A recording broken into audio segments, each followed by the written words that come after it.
Though you have no control over everything that occurs in your life, you do have power over the significance you give them. Your emotions and the way you respond to them are entirely within your control. How to let go of your expectations as a means of controlling your reactions, it should matter to you. Humans are emotional. We have strong emotions, which is beneficial unless we allow them control us. Since emotions have great power, it is equally important to understand how to control them. There will always be obstacles to overcome or challenges of some kind. You might be inclined to respond angrily and raise your hands when things occur. The next time you find yourself in a situation like this, pause and inhale deeply. You may bring about long-lasting change in your life by learning how to manage your emotions. You can find more constructive, positive meanings in seemingly bad situations when you learn to regulate your emotions. It's important to recognize that your emotions are just there. Before attempting to control them, you own them. We can harm our relationships and our life when we let our emotions rule the show and give them bad significance. When you take a step back and respond to situations on an emotional level, you let the world happen to you rather than for you. What then can you do to either keep yourself from losing emotional control or to regain it? You may alter the emotion by altering the meaning. It also goes the other way around. Alter the feeling and you'll alter the meaning. You act in particular ways when you feel in particular ways. Our inclination to satisfy some of our 6 basic human wants, the meaning we have given to our experiences, and our emotions drive our patterns of behavior, which can range from harmful ones like smoking to healthy ones like going to the gym. The pattern then becomes our life narrative, the story we tell ourselves about our identity and motivations. Rather than engaging in emotional regulation, we probably feel helpless and lost. If you want to change something in your life, look at the meanings you now have and create new ones. Making the meaning you want is the key to emotional control. If you don't, you'll keep going back to your old habits and won't see any long-term progress. Thus, alter the interpretation you're making of the triggering event if you want to alter your mood. In reality, you should be asking yourself, how can I give positive meaning to this event instead of letting negative feelings linger? When you ask yourself, how can I control my emotions? Because life is happening for you, not to you, you have the ability to change the way you think and make improvements in your life. Common emotional states like worry, rage, or irritation might affect one's ability to make decisions and overall well-being. Actually, research indicates that while emotional experiences can provide useful motivations for decision-making, they can also impair or undermine it. Emotions that are strong or run high may prevent us from being mindful when solving problems. Whatever the cause of our emotional instability, we can improve our self-regulation skills, which is excellent news. Learning how to manage our emotions is something that can help all of us. The capacity to more effectively manage our emotions is known as emotional regulation. Emotional control and regulation is taking any action that alters the intensity of an emotional experience. It doesn't mean suppressing or avoiding emotions. With emotional regulation skills, you can influence which emotions you have as well as how you express them. Some people are better at regulating their emotions than others.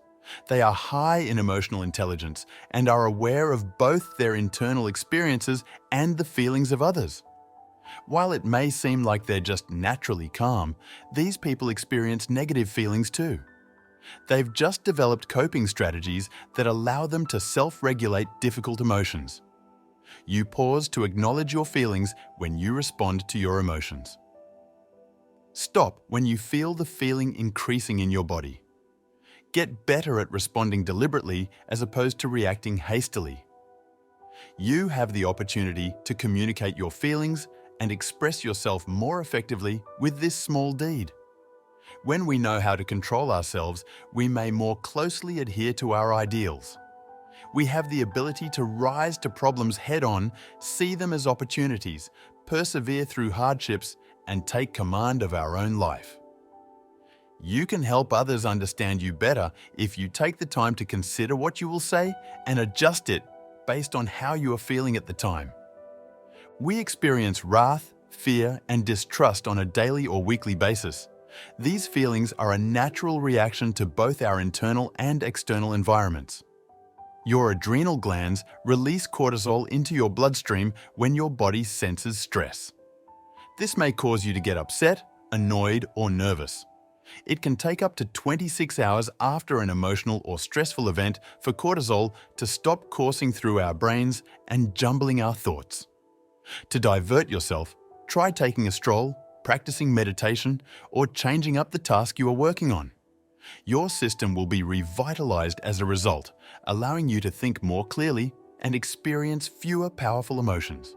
Never undervalue the influence of routines. Developing a regular routine can have a significant impact on your ability to control your emotions. Establishing routines helps us to recover from emotional upsets or prepare for future ones. You can establish a daily regimen that you follow when you wake up and before you go to bed that will undoubtedly improve your mood. Some of the most successful people rely on these routines because they are so effective. Start by making a list of the feelings you would like to experience every day, such as thankfulness, joy, and serenity. After that, jot down a step you can take to trigger this feeling. As an example, let's imagine you wish to experience gratitude first thing in the morning. Write down 3 things for which you are grateful as soon as you wake up. This gratitude practice will make you feel grateful and thankful right away. Or would you rather feel at ease every night before going to bed? Before going to bed, take a few moments to yourself to think back on the day.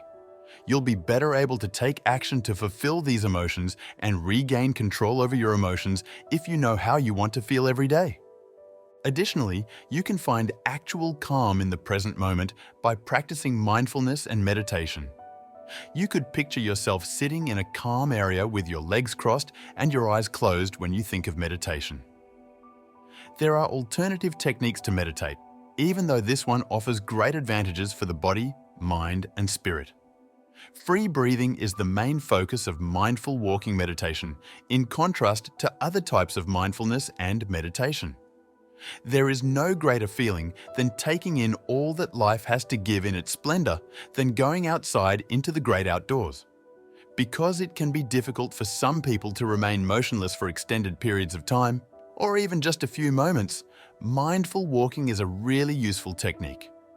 As you take one step at a time, it helps you to clear your mind and synchronize your thoughts with your body. You can clearly take charge of your emotions once your mind has calmed. How often do you find yourself feeling angry or depressed after thinking badly about someone or something? Even the best of us experience it. Here's a fantastic little secret though. You have control over it. Try to switch out any negative thoughts you have with something good the next time you catch yourself thinking them. By monitoring your mood, you can begin to take control of your emotions. Buying a notebook and monitoring your emotions are 2 ways you can accomplish this. Putting your everyday feelings and possible triggers in writing can help you better manage your emotions. Be truthful, direct, and precise. Look for a deeper explanation behind your upset rather than just stating, "I'm upset." Why was this feeling triggered? What caused this current grief to sweep through? By going deeper, you can more easily and nuancedly identify your emotions, giving you additional skills to effectively manage them. Maintaining a mood diary enables you to reflect on your emotional state over time and identify potential triggers. It will never work well to repress your emotions, either through a voluntarily discussed topic or a high-pressure emotional outburst. They must be expressed. Opening out in a secure environment where you can be exposed and unjudged is preferable. You can begin to turn self-doubt into self-belief and utilize it to get a strong hold on your emotions by allowing yourself to engage in extreme self-reflection. We all experience negative feelings on a daily basis, and denying their existence won't make them go away. Instead of attempting to avoid them, we ought to work on improving our emotional intelligence and self-control. Developing one's capacity for self-control is essential for relationships, leadership, and communication.